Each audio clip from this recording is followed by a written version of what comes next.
Alors, il y a 15 jours, à l'occasion de l'Ascension, on avait vu l'avènement, le retour de Jésus-Christ, hein, vous vous souvenez. Et donc, on avait vu que le retour de Christ se passera en deux temps. D'abord, un premier temps, il va venir chercher son Église, hein, c'est ce que l'apôtre Paul dit en 1 Thessaloniciens. Et puis, deuxième temps, il va revenir après la tribulation, après les jugements que vous lisez dans l'Apocalypse, hein, cette fois pour juger les nations, et puis pour amener Israël à la reconnaissance qu'il est réellement le Messie. Et ça sera la conversion nationale du reste d'Israël. Alors je sais que ça a permis à certains d'avoir des réponses, mais ça a aussi suscité des questions. À chaque fois on apporte des réponses, mais il y a d'autres questions qui viennent. J'ai eu pas mal de retours sur Internet, j'ai été vraiment surpris. Des questions, mais aussi des réactions virulentes. Incroyable, incroyable. Et c'est fou comme ce sujet de la fin déclenche des réactions parfois qui sont disproportionnées, qui ne sont pas dignes même d'un enfant de Dieu. On ne devrait pas réagir comme ça. Voilà, on a le droit d'avoir une pensée, une interprétation, une conviction et de la partager. Après, chacun évalue pour lui-même. J'aimerais ce matin donc continuer, on va revenir sur l'épître à Timothée, donc la deuxième épître à Timothée, en sachant que le passage nous parle aussi des temps de la fin. Donc on va continuer encore un petit peu dans ce sujet des temps de la fin. Ça va répondre à des interrogations. On va rebondir même sur un autre passage, c'est 2 Thessaloniciens chapitre 2 que nous verrons après. Donc d'abord 2 Timothée chapitre 3 et versets 1 à 9. Il dit « Sache que dans les derniers jours, il y aura des temps difficiles, car les hommes seront égoïstes, amis de l'argent, fanfarons, hautains, blasphémateurs, rebelles à leurs parents, ingrats, irréligieux, insensibles, déloyaux, calomniateurs, intempérants, cruels, ennemis des gens de bien, traîtres, emportés, enflés d'orgueil, aimant le plaisir plus que Dieu, ayant l'apparence de la piété, mais reniant ce qui en fait la force. Éloigne-toi de ces hommes-là. Il en est parmi eux qui s'introduisent dans les maisons, qui captivent de faibles femmes chargées de péché, agitées par des passions de toute espèce, apprenant toujours et ne pouvant jamais arriver à la connaissance de la vérité. De même que Janès et Jambres s'opposèrent à Moïse, de même ces hommes s'opposent à la vérité, étant corrompus d'entendement, réprouvés en ce qui concerne la foi. Mais ils ne feront pas de plus grand progrès, car leur folie sera manifeste pour tous, comme le fut celle de ces deux hommes. On va s'incliner courtement dans la prière. Seigneur, merci de ta grâce, de ta présence, et merci Seigneur, parce que tu es tous les jours avec nous jusqu'à la fin du monde, et combien nous avons toujours besoin de toi. Seigneur, merci de donner toute ta grâce, tout ton esprit, toute ta clarté, Seigneur, ta compréhension, ta facilité aussi pour exposer ta parole. Merci de bénir ces instants, de nous bénir à cause et par Jésus-Christ. Amen. Donc si on reprend le verset 1, on vient de lire donc verset 1 que l'apôtre Paul dit « Sache que dans les derniers jours, il y aura des temps difficiles. » Et l'expression, il y a des expressions dans la Bible, il y a cette expression « les derniers jours », donc c'est très spécifique. Et quand cette expression est employée par rapport à Israël, elle fait clairement référence à ce temps de la tribulation, des jugements donc à venir, ce qui arrivera, cette période des jugements. Et quand il s'agit de l'Église, dans le contexte, il s'agit de l'Église, on peut dire que c'est une période plus large en fait. Ça commence avec la venue de Christ, et puis ça s'achève à son retour, quand il reviendra. Et finalement, c'est le temps de l'Église, les derniers jours. Mais cette période, donc qui concerne l'Église, c'est aussi un temps de déclin et d'apostasie. Plus on avance, plus c'est de pire en pire en fait. C'est ça. Et c'est avec cette pensée que Paul dit « Sache que dans les derniers jours, il y aura des temps difficiles. » Donc Paul était en train de préparer Timothée, et puis il nous prépare, nous aussi, plus que tous, nous qui sommes au XXIe siècle, à l'aube de son retour. Alors le mot qu'il a traduit par dernier, c'est eschatos. C'est intéressant parce que peut-être vous avez déjà entendu l'eschatologie. L'eschatologie, c'est l'étude de la fin des temps, voilà, des derniers temps ou des derniers jours. Et il y a deux choses qui caractérisent les derniers jours, c'est-à-dire les temps de la fin. C'est le péché d'abord, l'iniquité. Et là, c'est le mal sous toutes ses formes. On vient de lire une liste de mots là, impressionnante. Et la deuxième chose, c'est l'apostasie. L'apostasie, c'est l'action de s'éloigner, de quitter, de faire défection à la vérité. En fait, on abandonne la vérité. On quitte la vérité. Ça, c'est l'apostasie. Et donc, c'est les deux caractéristiques de la fin des temps. Un, le péché, l'iniquité. Deux, l'apostasie, eh bien, le fait d'abandonner la vérité.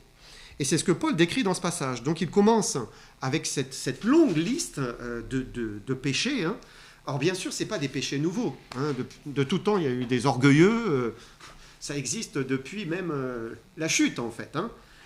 Mais ce que Paul dit, c'est que ça va augmenter, ça va se généraliser, ça va s'infiltrer partout. Et le monde va avancer dans les ténèbres, toujours plus, les ténèbres plus épaisses du mal. Alors l'homme rêve d'une société évoluée, une évolution vers un monde meilleur, l'humanisme, l'homme est bon. Et on va aller, ça va être de mieux en mieux, vous allez voir. Il n'y a rien qui a changé. Dans toutes ces milliers d'années d'histoire, ça n'a pas changé.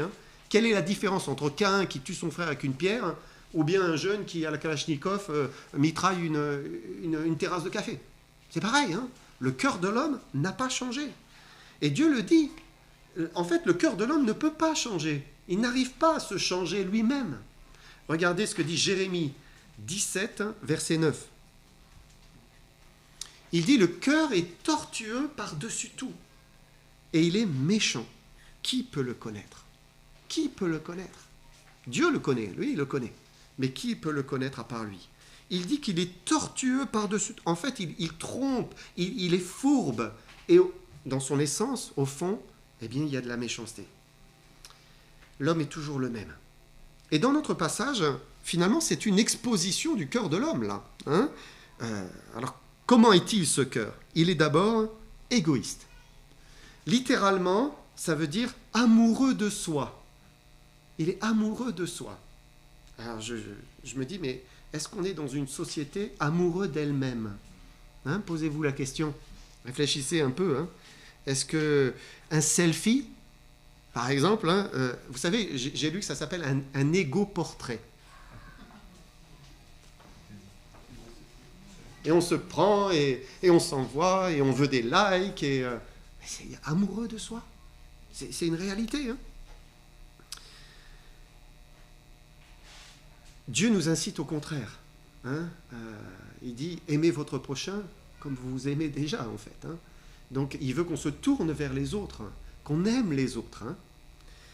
Ensuite, il dit amis de l'argent. Donc après l'amour de soi, l'amour de l'argent. Vous savez ce que dit la Bible. L'argent, c'est la racine de tous les maux. C'est à l'origine. Et vous regardez le monde, vous voyez que c'est vraiment une réalité. Et aimer l'argent, c'est la pire des choses qui puissent nous arriver. Pourquoi? Parce que l'argent est un Dieu qui empêche d'aimer le vrai Dieu. Quand on aime l'argent, on ne peut plus aimer le vrai Dieu. C'est soit l'un, soit l'autre. C'est ce que Jésus a dit. On ne peut aimer Dieu et aimer Mammon, le Dieu de l'argent, en même temps. Soit on sert l'un, soit on sert l'autre. Donc. Fanfaron, hautain, et puis il ajoute enflé d'orgueil. Quand on lit toute cette liste de péchés, on se dit, mais en quoi ça peut m'édifier, moi, chrétien? Qu'est-ce que ça m'apporte de savoir cela? Que les derniers jours seront remplis de ces péchés. D'abord, ça nous met en garde. Et puis ensuite, ça nous montre ce que Dieu attend de nous. C'est le contraire, en fait. Vous voyez tous ces péchés, Dieu attend tout le contraire chez nous. Il va dire enflé d'orgueil, Dieu attend l'humilité. C'est ça. Il va dire fanfaron, hautain, Dieu dit prenez la dernière place. Regardez les autres comme étant au-dessus de vous-même. Ne vous mettez pas en avant. C'est tout le contraire.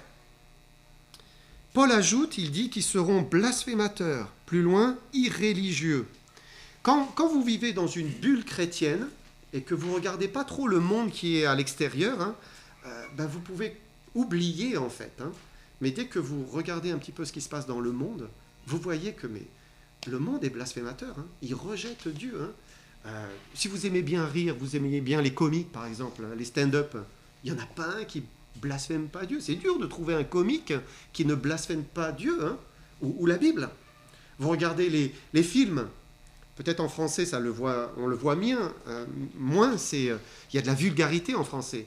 Mais quand vous regardez en anglais, c'est incroyable, quoi. Hein. Quel est l'acteur qui ne prend pas le nom de Dieu pour un gros mot? Vous savez, en anglais, dire Jésus dans un film, c'est une insulte. Hein. C'est horrible. La musique, il y a plein de chants en anglais, peut-être vous les entendez à la radio quand vous mettez dans votre voiture, vous ne savez pas ce qu'ils disent. Et parfois, mais c'est vraiment blasphémateur, hein. C'est vraiment irréligieux. Paul dit ensuite que les hommes seront rebelles à leurs parents. Plus de respect pour les parents, plus de respect pour les anciens, pas de reconnaissance pour le bien qu'ils ont reçu d'eux. C'est fini. Insensible. Le mot est traduit aussi par sans affection naturelle ou sans affection particulièrement pour ses proches. Il ajoute ensuite traître, déloyaux, cruel. Je ne vais pas m'étendre sur chaque mot. Hein. Il va dire encore intempérant, emporté. Donc ça traduit de l'impatience. C'est tout de suite, c'est maintenant. Il faut que ça aille vite. Hein. Et c'est sans mesure, sans sagesse. Il n'y a plus de retenue. Il faut... on se lâche. Calomniateur. C'est intéressant, on lit calomniateur, on ne sait pas, mais en fait c'est diabolos. Pourquoi ? Parce que le diable, c'est celui qui se jette en travers, hein, c'est celui qui désunit, il accuse, il divise. Les hommes seront aussi ennemis des gens de bien. Ennemis des gens de bien, opposés à la bonté, opposés à ceux qui font le bien. C'est incroyable ça. Moi je me dis, mais c'est fou quand même. Et c'est vraiment le mystère de l'iniquité, le mystère du péché. C'est le mal qui se répand au point que les hommes s'opposent au bien. Quelqu'un qui fait le bien, mais on n'en veut pas. Paul, en fait, est en train de nous décrire l'apogée du mal. C'est vraiment le monde qui s'avance vers une société qui aime le mal. Aimant le plaisir plus que Dieu. C'est intéressant ce mot. Aimant le plaisir plus que Dieu, en fait, c'est philédonos. Philéo, aimer. Et donos, ça vient de hédon, le plaisir, hein, la volupté, la passion, la jouissance. Vous connaissez l'hédonisme, hein, c'est la recherche du plaisir en évitant la souffrance, hein, jusqu'à en faire une morale. L'hédonisme. Paul dit que les derniers jours vont se caractériser par un amour de la jouissance aux dépens de la recherche de Dieu. C'est le plaisir qui compte. C'est le plaisir. Finalement, c'est une autre manière d'adorer la création aux dépens du Créateur. En fait, on adore ce que la création, parce que Dieu a donné de ressentir, hein, de vivre des moments de plaisir, hein, mais on en fait un Dieu, une idole. Et on méprise le Créateur, on ne le recherche pas, on ne le loue pas, on ne le remercie pas, on ne reconnaît pas que ce qui est bon vient de lui. Non. Enfin, Paul dit, ils auront l'apparence de la piété, mais ils vont renier ce qui en fait la force. L'apparence de la piété. Quand j'ai lu ça, je me disais, je pense à un habit religieux. Imaginez, un habit qui marque la piété, qui marque l'amour pour Dieu. Mais en réalité, sous l'habit, c'est le péché, c'est la corruption, c'est le mal, c'est la perversion, c'est peut-être la pédophilie. Hein? C'est horrible, c'est horrible. Ou bien je pensais, quelqu'un qui fait ses ablutions, qui fait ses prières, et puis il se relève, et il va faire exploser une bombe. Voilà. L'apparence de la piété, mais au fond, à l'intérieur, il n'y a rien. Paul dit, dans les derniers jours, beaucoup feront semblant de connaître Dieu, mais il n'y a pas l'Esprit de Dieu, il n'y a pas la relation avec Dieu, il n'y a pas un vrai amour pour Dieu, il n'y a pas une vraie connaissance de Dieu. Ils ne connaissent pas Dieu. Et le monde s'avance vraiment vers des temps qui sont difficiles. Quand vous prenez la Bible et vous recoupez les passages, hein, c'est intéressant d'aller voir dans Matthieu 24, 25. Là, c'est Jésus, hein, et les disciples. Et à un moment, les disciples vont s'approcher de Jésus et vont lui dire « Seigneur, dis-nous, quel sera le signe de ton avènement et de la fin du monde ?» Donc c'est les disciples qui posent à Jésus « Mais c'est quand la fin du monde et qu'est-ce qui va se passer? C'est quoi les signes ?» Et Jésus va alors parler du futur. Donc c'est Matthieu 24, vous lisez le début, Matthieu 25. Et quand vous arrivez à Matthieu 26, Jésus ferme la parenthèse. Vous remarquerez, il ferme. Il ouvre et il ferme. Donc c'est vraiment un moment, une période circonscrite. Hein. C'est une question précise, une réponse précise. Il parle des derniers jours. Si vous ne prenez pas en compte que ce passage fait référence au temps de la fin, eh bien vous arrivez à des incohérences en fait. Hein. Et puis vous commencez à tout mélanger, à prendre ce passage, à vous l'appliquer à vous-même maintenant. Et là, ça ne va plus. On peut prendre courtement un passage de Matthieu 24. Regardez versets 10 et 12. « Alors aussi, plusieurs succomberont et se trahiront, se haïront les uns les autres. Plusieurs faux prophètes s'élèveront, ils séduiront beaucoup de gens, et parce que l'iniquité se sera accrue, l'amour du plus grand nombre se refroidira. » Quand vous lisez ça, finalement, c'est une description de la liste de tous les péchés que Paul vient de dire, mentionner à Timothée. Hein. C'est la haine, c'est la trahison, la séduction, l'augmentation de l'iniquité. En fait, Jésus dit que l'iniquité, le péché, va augmenter dans les derniers jours. Ça va précéder donc son retour, hein. Ça va grandir dans les cœurs, et l'amour va se refroidir. Les gens s'aimeront de moins en moins. On voit déjà, hein. Quelle différence rien qu'en s'entend, hein, quand vous regardez, voilà, vous alliez autrefois à la campagne, tout le monde s'aidait, même dans les villes, hein, et aujourd'hui, c'est plutôt l'individualisme, on n'a pas du tout envie de faire attention aux autres, hein, chacun dans son précaré, voilà, hein, on ferme sa porte et l'amour se refroidit. C'est fini. Ça, c'est la première caractéristique des temps de la fin, une augmentation du mal, une augmentation du péché. La deuxième caractéristique, c'est l'apostasie, c'est-à-dire un abandon, un rejet de la vérité. Paul en parle en filigrane dans la suite. On va relire 2 Timothée 3, 6 à 9. Il dit « Il en est parmi eux qui s'introduisent dans les maisons et qui captivent de faibles femmes chargées de péché, agitées par des passions de toute espèce, apprenant toujours et ne pouvant jamais arriver à la connaissance de la vérité.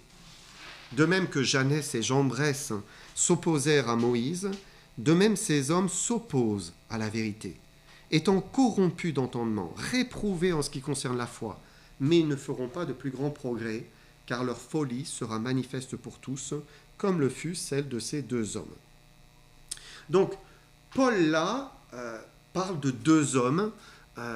Donc, parmi tous ceux qu'il vient de décrire, hein, eh bien, il cite ces deux hommes qui sont des ennemis de la vérité. Il dit qu'ils s'opposent à la vérité. Donc, de même que ces deux hommes, donc, il cite pour exemple Janès et Jambres qui s'opposèrent à Moïse. Et là, on se dit, mais qui sont Janès et Jambres? En fait, ils n'apparaissent que dans ce texte, nulle part ailleurs dans la Bible.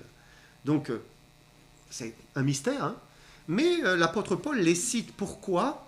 Parce qu'on sait que la tradition juive les mentionne comme étant des magiciens de la cour de Pharaon. Donc vous vous souvenez, Moïse est allé pour délivrer son peuple, le peuple d'Israël, le peuple de Dieu, et il a fait des miracles de Dieu. Et à ce moment-là, Pharaon a appelé ses magiciens, etc., ses mages, et il leur a demandé de faire la même chose. Et donc ils ont imité ce que Dieu faisait. Et donc, l'idée, c'est que plutôt que de reconnaître la vérité, c'est que Dieu parlait au travers de Moïse et des miracles, eh bien, ils ont cherché à mépriser cela, hein, se sont opposés à cette vérité de l'Éternel, et ils ont essayé de copier pour dire, non, c'est pas ça la vérité elle est ailleurs, regardez, nous aussi on peut le faire, ces miracles. Hein. Donc c'est cette idée-là. Et là, vous avez finalement le principe de l'apostasie qui va régner dans les derniers jours. La vérité avec un grand V, on s'en détourne, on l'abandonne, hein, on la refuse, et on se laisse séduire par les mensonges, hein, par les tromperies de l'ennemi. C'est l'apostasie. Alors, pour l'expliquer, j'aimerais qu'on quitte Timothée, et on va se pencher maintenant sur la deuxième épître aux Thessaloniciens. Donc c'est une autre lettre. Et Paul, il parle des derniers jours, des temps de la fin. Avant de vous parler de 2 Thessaloniciens, il faut expliquer le contexte. Le contexte de cette lettre, c'est que ces chrétiens, ils avaient cru en Jésus-Christ. Voilà, ils s'étaient convertis à Jésus-Christ, ils étaient enfants de Dieu, ils avaient reçu un enseignement de l'apôtre Paul. Paul leur avait dit que Jésus allait revenir, chercher l'Église, et puis qu'après il allait revenir pour juger la terre. Et les Thessaloniciens vont passer par une période de persécution. Et ils vont recevoir apparemment un écrit qui était signé des apôtres, mais qui n'était pas vraiment des apôtres. On appelle ça un écrit pseudépigraphique, c'est-à-dire quelqu'un qui se fait passer pour quelqu'un, mais qui ne l'est pas vraiment et qui écrit un mensonge. Donc ils reçoivent une lettre signée d'un apôtre, peut-être même de Paul, qui dit « Mais ça y est, nous sommes dans les derniers jours. Ça y est, c'est le jour du Seigneur, c'est la fin. » Et alors là, ils ont paniqué, ces Thessaloniciens. Imaginez, ils n'avaient pas toute la Bible, ils n'avaient que quelques écrits. Donc leur connaissance, elle était mais toute petite. Ils avaient compris que Jésus était le Sauveur, qu'il avait donné sa vie, ils avaient cru, ils marchaient avec Jésus, ils l'aimaient, et puis ils se nourrissaient, ils picoraient l'enseignement qui était encore partiel. Et là, eh bien, on leur dit, mais ça y est, le jour du Seigneur est là, et là, panique. Mais qu'est-ce qui se passe? Qu'est-ce qui se passe, Seigneur? On n'a pas été enlevés? On n'est pas monté au ciel avec toi? Pourtant, eh bien, l'apôtre Paul nous avait dit cela. Est-ce que nous sommes dans la deuxième étape, le retour du Seigneur pour juger le monde? Et Paul va écrire pour redresser ce mensonge. Maintenant, on peut lire 2 Thessaloniciens. Regardez, on va lire les versets 1 à 4. Pour ce qui concerne l'avènement de notre Seigneur Jésus-Christ, donc le retour et notre réunion avec lui, nous vous prions, frères, de ne pas vous laisser facilement ébranler dans votre bon sens et de ne pas vous laisser troubler, soit par quelque inspiration, soit par une parole ou par une lettre qui semblerait venir de nous, comme si le jour du Seigneur était déjà là. Que personne ne vous séduise d'aucune manière, car il faut que l'apostasie soit arrivée auparavant, et qu'on ait vu paraître l'homme impie, le fils de la perdition, l'adversaire, qui s'élève au-dessus de ce que l'on appelle Dieu ou de ce qu'on adore. Il va jusqu'à s'asseoir dans le temple de Dieu, se proclamant lui-même Dieu. Donc, Paul est très clair sur le fait que le jour du Seigneur, cette expression c'est le jour du jugement en fait, ne peut arriver que lorsque l'on ait vu 2 choses, l'apostasie et l'apparition de l'homme impie. L'apostasie, on sait ce que c'est l'abandon de la vérité. L'apparition de l'homme impie, en fait, c'est l'antéchrist. Peut-être c'est quelque chose de nouveau, vous avez peut-être entendu parler de l'antéchrist. Donc c'est un homme politique influent, quelqu'un qui va séduire et vouloir dominer le monde, prendre les rênes d'une certaine manière. En fait, ça va être un dirigeant incontournable pour l'ensemble des autres nations. Et il y a plusieurs noms dans notre passage pour le désigner. L'homme impie, donc parce que la Bible le décrit comme un blasphémateur, quelqu'un qui n'est pas pieux, au contraire, qui est l'opposé, il est arrogant, il est irréligieux. Ensuite, il a pour nom le fils de la perdition. Pourquoi? Parce qu'il est voué à la perdition. C'est déjà écrit. Il ira à la perdition, c'est sa fin. Il est l'adversaire parce qu'il s'oppose à Dieu. Il est contre Dieu. Donc, il y a ces 3 noms. Et le jour du Seigneur, le jour du jugement, il ne peut pas être là s'il n'y a pas eu l'apostasie et l'apparition de cet homme impie, de l'antéchrist. Mais Paul, il n'est pas en train de dire que l'Église, avant d'être enlevée, doit connaître l'apostasie et doit voir l'homme impie. Il n'est pas en train de dire cela, parce qu'il est question ici, au verset 2, du jour du Seigneur, comme s'il était déjà là. Qu'est-ce que c'est le jour du Seigneur? Le jour du Seigneur, ce n'est pas l'enlèvement de l'Église dans les Écritures. L'apôtre Pierre, par exemple, on va dans une autre épître, l'apôtre Pierre va dire que ce jour du Seigneur viendra comme un voleur. Ça va être comme ça, d'un seul coup. Hein. Donc, vous savez, un voleur, vous êtes en train de dormir, et puis voilà. Quelqu'un vient de me dire aujourd'hui, là, on m'a volé, je ne sais pas comment on a fait. J'ai rien vu. J'ai rien vu. Ben, c'est ça un voleur. Hein. Il vient, il vous surprend, hein, et vous n'avez pas le temps de le voir venir. Hein. Eh bien, il dit, ce jour du Seigneur, il viendra comme un voleur. Le Seigneur viendra comme un voleur. Donc, il va surprendre le monde ne s'y attendra pas du tout. Et ce jour du Seigneur, cette expression bien claire, hein, elle ne concerne pas les chrétiens. À chaque fois qu'il est question de Christ qui revient comme un voleur, ce n'est pas pour l'Église. Non, ce n'est pas pour l'Église, bien sûr. Hein. C'est pour le monde impie que le Seigneur va venir surprendre. Le contraire, par exemple, l'apôtre Paul va dire dans 1 Thessaloniciens, il dit aux chrétiens, 1 Thessaloniciens 5, verset 4, il dit, mais vous, frères, vous n'êtes pas dans les ténèbres pour que ce jour vous surprenne comme un voleur. Non, vous, ça ne vous concerne pas. Christ ne vient pas chercher l'Église comme un voleur, il vient chercher l'Église comme un époux qui va prendre sa bien-aimée dans ses bras et l'emporter au ciel. C'est comme ça là que Christ va revenir pour nous. Hein. Et ça, c'est très différent. Donc en fait, Paul est en train de rassurer les Thessaloniciens au sujet du jour du Seigneur et de son retour pour juger. Soyez en paix. Non, le jour du Seigneur n'est pas encore là, hein, puisqu'on n'a pas encore vu ces choses, le monde n'a pas encore vu cela, donc l'enlèvement n'a pas eu lieu. Soyez en paix. On peut lire la suite. 2 Thessaloniciens 2, versets 5 à 8. Il dit, « Ne vous souvenez-vous pas que je vous disais ces choses lorsque j'étais encore chez vous ? Et maintenant, vous savez ce qui le retient, afin qu'il ne paraisse qu'en son temps. Car le mystère de l'iniquité agit déjà. Il faut seulement que celui qui le retient encore ait disparu, et alors paraîtra l'impie, que le Seigneur Jésus détruira par le souffle de sa bouche, et qu'il écrasera par l'éclat de son avènement. » En fait, en lisant ce texte, vous voyez que l'antéchrist, l'impie, il n'est pas libre de venir quand il veut. Hein. Tant que Dieu dit non, eh bien, il ne peut pas se manifester. C'est impossible. Dieu le retient, il l'empêche de se manifester.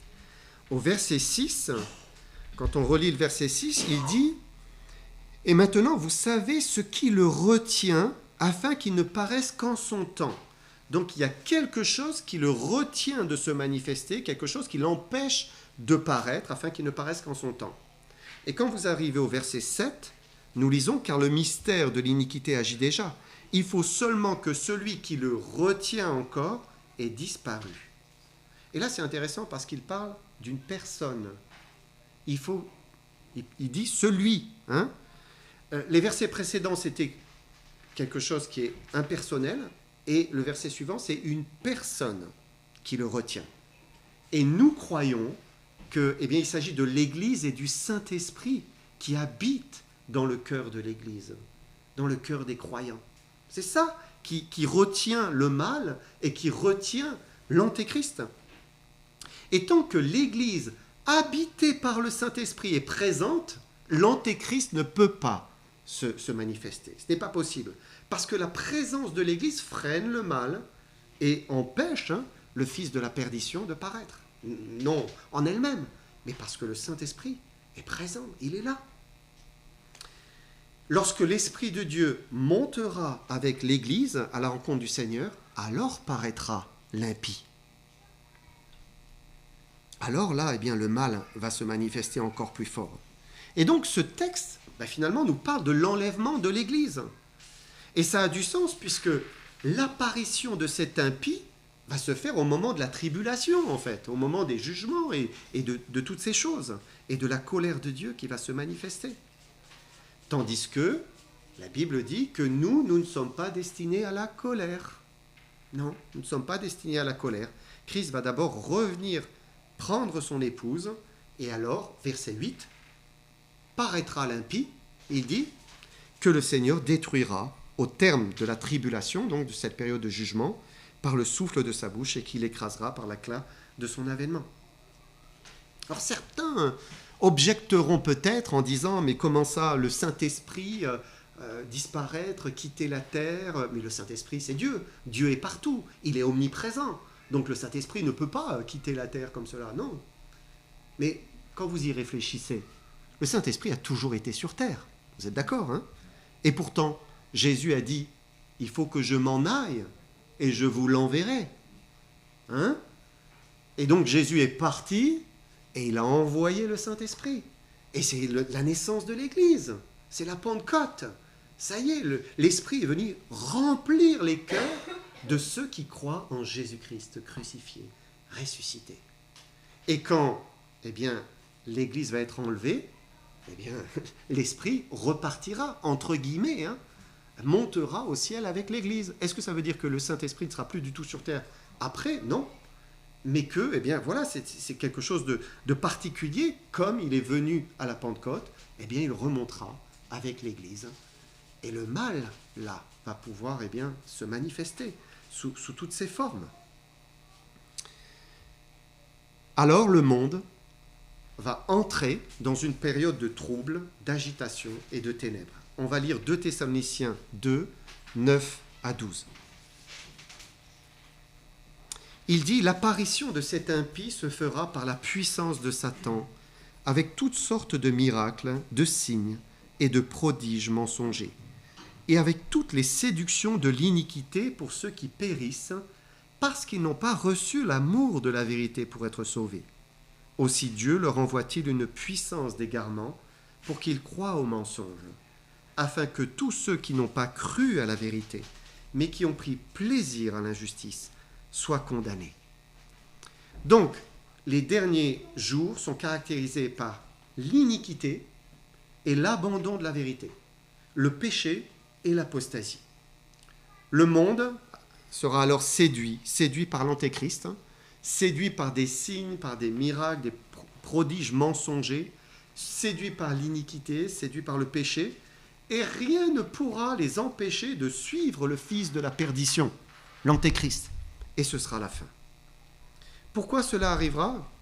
Quelle est la raison? Parce qu'ils n'ont pas cru à la vérité qui était devant eux. C'est ce que dit Paul. Ils n'ont pas cru à la vérité. Et la vérité, c'est quoi? La vérité, c'est que Jésus-Christ est venu il y a 2000 ans et qu'il a donné sa vie sur la croix. Il a versé son sang pour sauver les pécheurs que nous sommes. Il a donné sa vie et ensuite il est ressuscité pour nous donner la vie éternelle. Ça, c'est la vérité. Mais si on ne veut pas croire à cette vérité, si on ne veut pas se repentir et accepter Jésus-Christ, alors que se passera-t-il? Que se passera-t-il? On se condamne soi-même, en fait. Si je refuse la vérité, alors je choisis l'autre côté. Et le texte dit, je préfère l'injustice. Je préfère le contraire, en fait, de ce qu'est Dieu. Dieu, c'est le bon, c'est le vrai, c'est le juste, c'est le pur, c'est le saint. Qu'est-ce que je préfère? Le contraire. Et je me condamne moi-même, en fait. C'est ça. Quand on n'accepte pas la vérité, quand on ne veut pas y croire, quand on refuse d'y croire, même on fait le choix de ne pas y croire, on se condamne soi-même. Maintenant, nous, qui avons une Bible et qui avons la grâce d'être vivants encore sur terre, mais on est devant la vérité. On est libre de croire, on est libre de lire, on est libre d'écouter, de s'informer, de chercher, et on est libre de recevoir Jésus-Christ, d'avoir la vie éternelle par la foi.